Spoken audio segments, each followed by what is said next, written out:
నమస్తే తెలంగాణ అంటారు దీనిగా. ఎటు చూసినా ఎండిన చెరువులే. 3 నెలలనే మొత్తం చెర్లను ఎండిపోయినాయట కాంగ్రెస్ రాగానే. చెరువులు ఎండిపోయినాయి, తాగేతందుకు కూడా నీళ్ళు లేవట.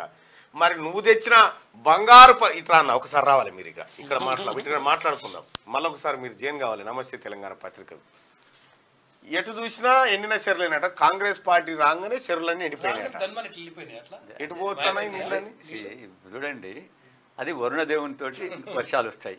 మరి కాంగ్రెస్ పార్టీ నీళ్ళు లేదు, నువ్వు కూడా తెలియదు 10 ఏళ్ళు. వర్షాలు వచ్చినాయి, నీళ్ళు వచ్చినాయి, నీళ్ళు వచ్చినాము.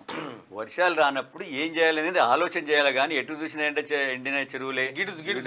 కాంగ్రెస్ తెచ్చిన కరవాట. ఎంత ఈ తప్పుడు మాటలతోటే జనాలను ఎన్ని రోజులు మభ్య పెడతాం, ఎన్ని రోజులు మాయ చేస్తాం.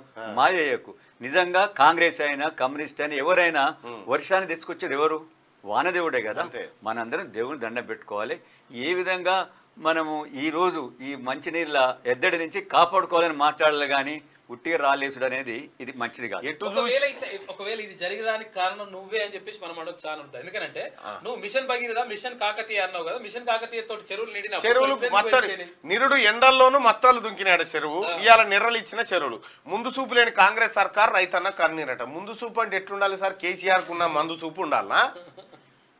కేసీఆర్ గారు మీరు ఉంటేనేమో చెర్లు నిండుతాయి, లేకపోతే ఎండుతాయి.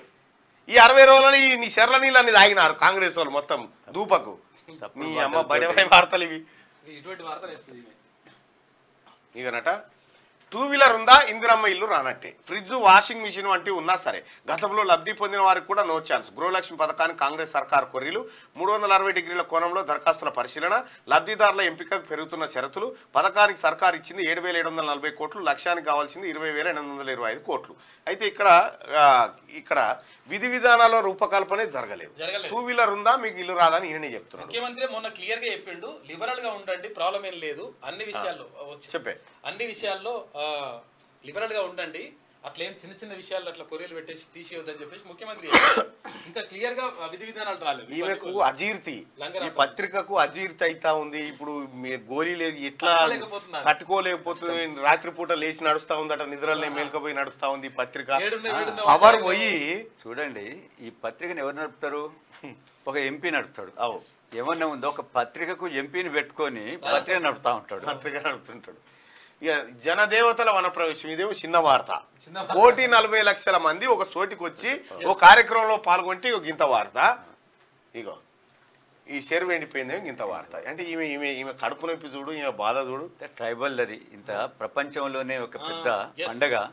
ఆ పండుగను చిన్న చూపుతో, అదే ఎలక్షన్ వచ్చినప్పుడు అది పెద్దగా చూపెడతారు. ఇంకేదో అదే కేసీఆర్ ఉంటే ఇప్పుడు అది వేరే. కేసీఆర్ లేడు కాబట్టి ఇక్కడ ఏం లేదని చూపించే ప్రయత్నం చేస్తా ఉన్నారు. హామీలపై అడిగే హక్కు ఓటర్లకు ఉన్నది. రాజకీయ పార్టీల హామీలపై ప్రొఫార్మా సిద్ధంగా ఉన్నది. కోర్టు నిర్ణయం అనంతరం అమలు చేస్తాం. హామీలపై అడిగే హక్కు ఓటర్లకు ఉన్నది. బరాబర్ ఉంటుంది ఓటర్లకు. ఎందుకు ఉండదు? 10 ఏళ్ల నుంచి నేను అడిగితేనే కదా. 10 ఏళ్ల నుంచి నేను నిన్ను అడిగితేనే కదా.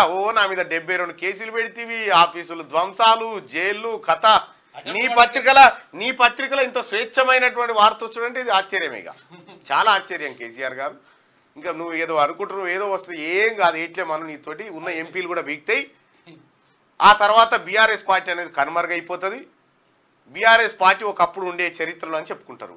నిజంగా తెలంగాణలో ఒక మంచి తెలంగాణ పితగా మిగిలిపోయే అవకాశం నీకుండే. కానీ తెలంగాణ రోతగా మిగిలిపోయే పరిస్థితికి తెచ్చుకున్నావు. తెలంగాణ ద్రోహిగా నీ చరిత్ర అంతం కాబోతా ఉంది.